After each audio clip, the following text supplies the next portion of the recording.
to study the reflection and refraction of electromagnetic waves at the interface of two non-conducting medium। हम non-conducting medium interface पर electromagnetic wave के reflection और refraction को पढ़ रहे हैं, बिकॉज हम पहले पढ़ चुके हैं कि अगर कंडक्टिंग मीडियम की बात करेंगे तो इलेक्ट्रोमैग्नेटिक वेव के एम्पलीट्यूड्स में डिक्रीमेंट आएगा, अटेन्यूएशन के साथ वेव कंडक्टिंग मीडियम में ट्रैवल करती है। तो सबसे पहले हम नॉन कंडक्टिंग मीडियम इंटरफेस पर किस तरह से रिफ्लेक्शन रिफ्रैक्शन होता है उसको पढ़ेंगे, and then we will move towards the conducting medium. Okay, जब भी इलेक्ट्रोमैग्नेटिक वेव किन्हीं भी दो डिफरेंट मीडियम्स पर इंसिडेंट होती है तो इंटरफेस पर यानी कि बाउंड्री पर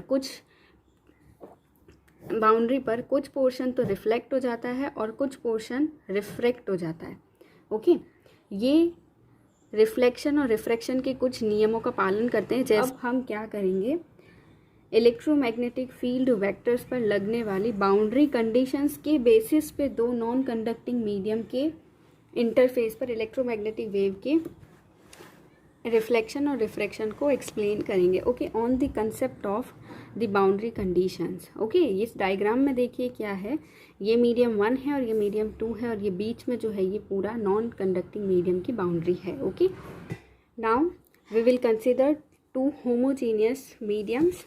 ये मीडियम 1 हो गया, ये मीडियम 2 हो गया।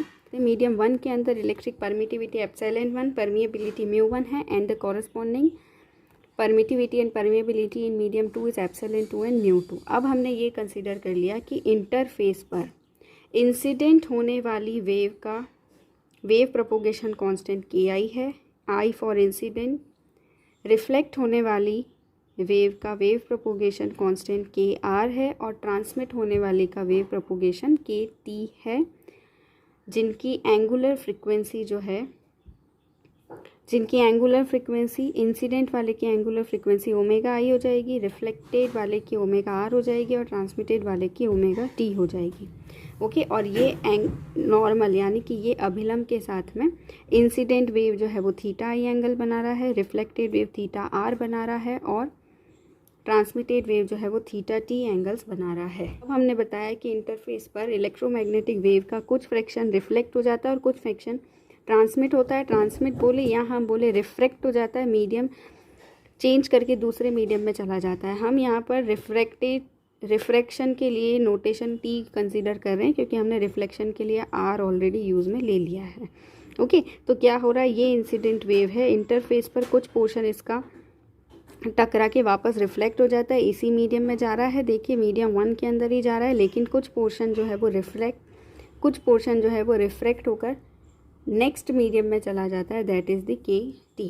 ओके, अब देखिए हम क्या कर सकते हैं, इस तरह से इंसिडेंट वेव, रिफ्लेक्टेड वेव और ट्रांसमिटेड वेव यानी कि अब रिफ्रैक्टेड वेव के लिए इलेक्ट्रिक फील्ड की वैल्यूज़ हम कुछ इस तरह से लिख सकते हैं। For the incident wave the electric field can be written as E0I exponent K dot R होता है, यहाँ पर हम KI dot R minus omega I dot T लिखेंगे। Okay, similarly for the reflected wave electric field can be written as E0R exponent iota KR dot R minus omega RT. This is equation second. And for the refracted, that is the transmitted wave, हम electric field लिख सकते हैं E0T exponent iota KT dot R minus omega TT. This is equation number 3. Okay, where E0R, E0T जो है वो incident, reflected और transmitted wave के amplitudes हैं। Okay, now the boundary conditions on the electric field at the interface. We know that the parallel components tangential component of electric field is continuous.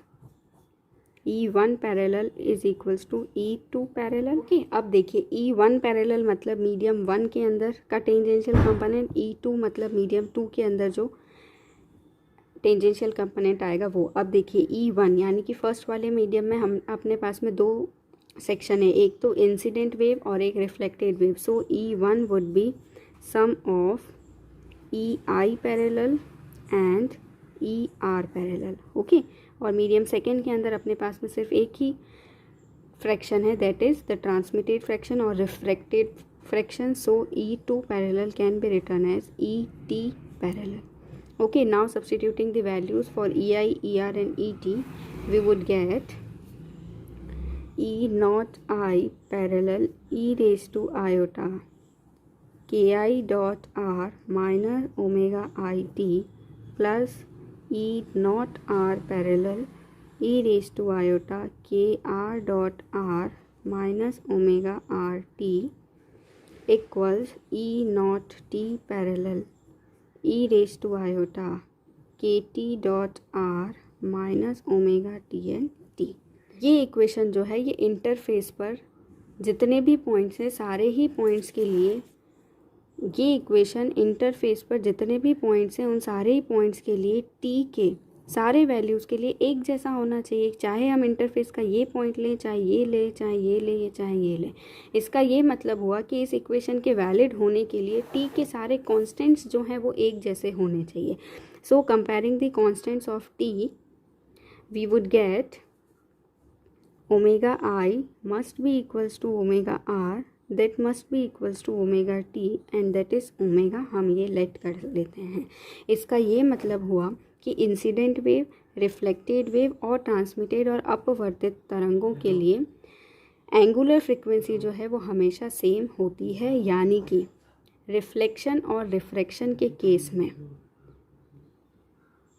Wave की frequency जो है वो unchanged रहती है. Hence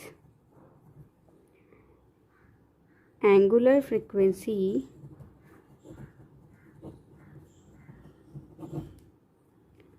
of incident wave, reflected wave and refracted wave is same. That is, frequency remains unchanged. Frequency remains unchanged in reflection and refraction. Okay. ये जो equation है हमने बाउंड्री का इंटरफेस एक्स वाई प्लेन में consider किया है. यानी कि ये इक्वेशन z बराबर 0 पर x और y के सारे ही वैल्यूज़ के लिए वैलिड है.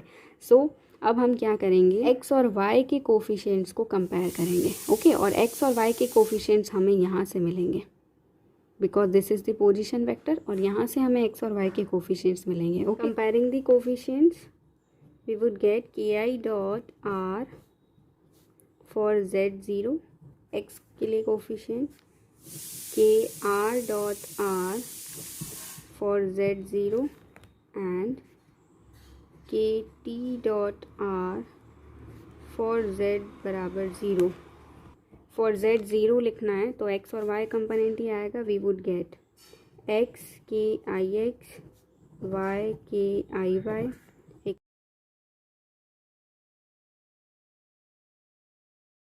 इसको हमको कंपेयर करना है. We would get K I x, के आर एक्स, के टी एक्स. इसी तरह से y के कोफिशिएंट्स को कंपेयर कीजिए. We would get K I Y, K R Y, K T Y.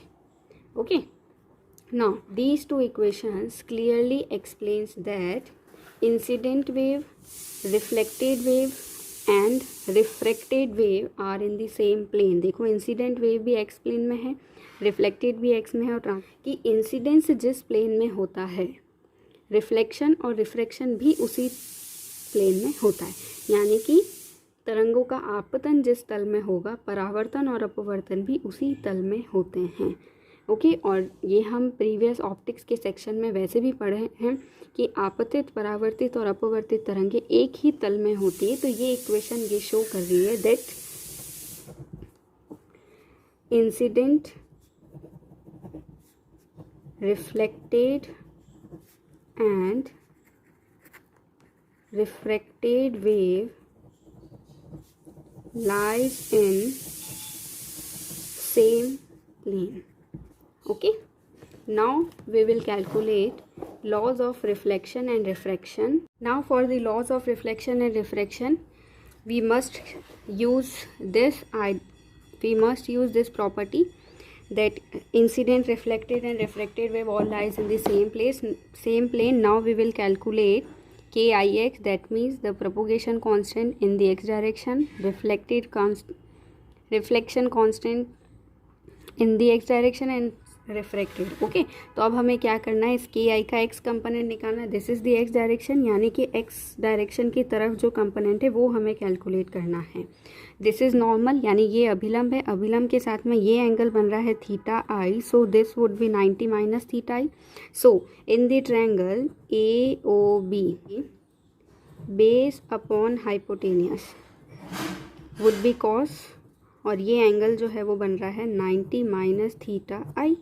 ठीक है, आधार और हाइपोटेनियस को बोलते हैं कर्ण, तो ये बन जाएगा कॉस. तो so we would get O B, हमें एक्स कंपोनेंट निकालना है, यानी ये वाली चीज़ निकालनी. So O B would be O A cos 90 minus theta I would be sine theta I, that is K I sine theta आई. इसका मतलब K I X is K I sine theta I. Similarly जब हमें K R निकालना होगा, so X component would be in this direction. ये angle theta R है, ये 90 minus theta R बनेगा. So similarly K R X would also K R sine theta R. Okay, and similarly K T का X component निकालना है, इसमें भी यही वाली चीज़ होगी. इसको हम यहाँ पर डालेंगे, ये थीटा टी है, it would be 90 minus theta T. So K T X would be K T sine theta T. Okay, now ये जो अभी हमने इक्वेशन प्रूव की है, इस इक्वेशन के हम ये स्टार्टिंग के दो टर्म्स अगर लें तो हमें क्या मिलेगा, K I X is equals to K R X is equals to K T X होता है. Now K I X is equals to K R X, इसका मतलब K I sine theta I is K R sine theta R. हम सिर्फ reflection की बात कर रहे हैं अगर, इसलिए मैंने सिर्फ इंसिडेंट और रिफ्लेक्शन वाली टर्म को ही कंसीडर किया. Substituting the value. Okay, now what is के आई इज़ प्रोपोगेशन कांस्टेंट. जब हमने इलेक्ट्रोमैग्नेटिक वेव पढ़ा था उसमें हमने प्रोपोगेशन कांस्टेंट को लिखा था omega by C in the case of free space. In other medium we have written as omega by V. Omega क्या है, वेव की एंगुलर फ्रिक्वेंसी, और वी क्या है, velocity in that particular medium. अब यहाँ पर अपने पास में के आई है, यानी कि इंसिडेंट वेव का प्रोपोगेशन कांस्टेंट. तो frequency of incident wave divide by velocity in medium 1, क्योंकि इंसिडेंस किस में हो रहा है, फर्स्ट वाले मीडियम में हो रहा है, तो ये आ गया. ओके, और अभी हमने एक प्रॉपर्टी और पढ़ी है कि frequency remains unchanged in the reflection and refraction. So omega I can be written as omega r लिख सकते हैं. अब देखिए रिफ्लेक्शन भी फर्स्ट वाले मीडियम में ही हो रहा है, तो उसके लिए भी वेलोसिटी v1 ही आएगी. So this omega r by v1 is equals to kr, that means ki is equals to kr. Okay, hence sin theta I is equals to sin theta r, or we can say that theta I is equals to theta r, that is angle of incidence is equals to angle of reflection. Okay, यानी कि आपतन और परावर्तन कोण का मान समान होता है. This is known as law of reflection. Okay, now we will calculate law of refraction. तो रिफ्रैक्शन में क्या हो रहा है, एक तो इंसिडेंट वेव है और एक ट्रांसमिटेड वेव है. Okay, so for law of refraction we would have kix equals to ktx. kix is ki sin theta I and ktx is kt sin theta t. Okay, now ki would be omega frequency of incident wave divided by velocity of light in medium. तो incident wave जो है वो medium first में है, so it would B v1 but for the transmission wave propagation, but for the transmission constant, but for the kt, frequency of transmitted wave can be written as omega t and the velocity in that medium. अब kt जो है वो second medium में चला गया है, so we would get v2. Okay, substituting these values here, we would get omega I upon v1 sin theta I is omega t upon v2 sin theta t. अभी हमने पढ़ा है that frequency remains unchanged. Okay, so we would have sin theta I upon v1 equals sin theta t upon v2, or we can write it as sin theta I upon sin theta t equals v1 by v2. Okay, अब देखिए refractive index की definition क्या होती है. Velocity of light in vacuum to the velocity of light in particular medium. Now अगर हम medium 1 की बात करें तो हमें क्या मिलेगा, n1 equals to c bye v1, और अगर हम मीडियम 2 की बात करें तो हमें मिलेगा c बाय v2. ये रिफ्रैक्टिव इंडेक्स हुआ मीडियम 1 का और ये रिफ्रैक्टिव इंडेक्स हुआ मीडियम 2 का. So substituting for the v1 and v2 we would get sin theta i upon sin theta t. Okay, v1 के लिए लिखा c बाय n1 और v2 के लिए लिखा c by n2. We would get n2 by n1, that is sin theta I upon sin theta t is n2 by n1, and this is known as Snell's law. This is law of refraction, यानी कि ये अपवर्तन का नियम है. Okay, साथ में refraction में हम हमेशा से जानते हैं जब भी कोई लाइट रेयर मीडियम से डेंसर मीडियम में ट्रैवल करती है. रेयर मीडियम का मतलब होता है विरल माध्यम और डेंसर मीडियम का मतलब होता है सघन माध्यम. जब भी कोई लाइट रेयर मीडियम से डेंसर मीडियम में एंटर करती है तो वो लाइट नॉर्मल की तरफ बैंड होती है. ओके, और जब भी कोई लाइट डेंस से रेयर की तरफ जाती है, जब भी कोई लाइट डेंस से रेयर की तरफ जाती है तो वो हमेशा नॉर्मल से दूर हटती है. ओके, अब देखिए हमारे पास में एक क्वेश्चन है, उसमें ये है कि light wave from air incident on optical fibre having refractive index 1.44, यानी कि एक लाइट है जो एयर से एक ऑप्टिकल फाइबर पर इंसिडेंट हो रही है जिसका रिफ्रैक्टिव इंडेक्स 1.44 है. डू रिमेंबर एयर के लिए हम रिफ्रैक्टिव इंडेक्स 1 लेते हैं. ओके, वेव जा कहाँ से रही है, incident medium, this is medium 1, और ऑप्टिकल फाइबर जो है जिसका रिफ्रैक्टिव इंडेक्स 1.44 है दैट इज़ मीडियम 2, यानी कि वेव कहाँ जा रही है, रेयर से डेंस मीडियम की तरफ एंटर कर रही है, because n2 is greater than n1. Okay, जो मीडियम डेंस होता है उसका रिफ्रैक्टिव इंडेक्स ज़्यादा होता है. So the first question is in which direction it bends. क्योंकि रेयर से डेंस में जा रही है, इसका मतलब ये light wave will bend towards the normal. Okay, and the second question is if angle of incidence is 30 degree then what would be the angle of refraction. Okay, since we have calculated right now that sin theta I upon sin theta t is n2 by n1. n2 is the second medium, so sin 30 degree is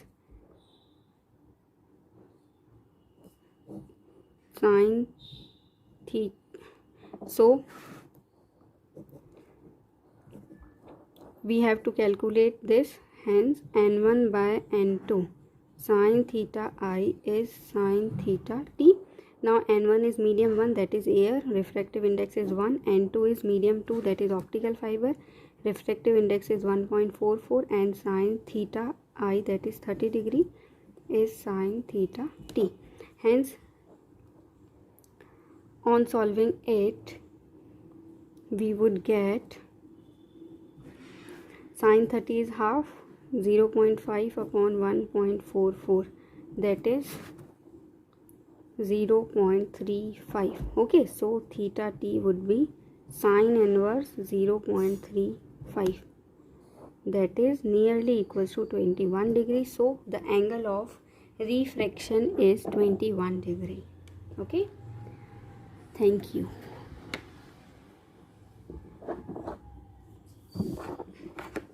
Please drop your queries in the comment box. In the next section we will move towards the very most important equations, that is Fresnel's equations.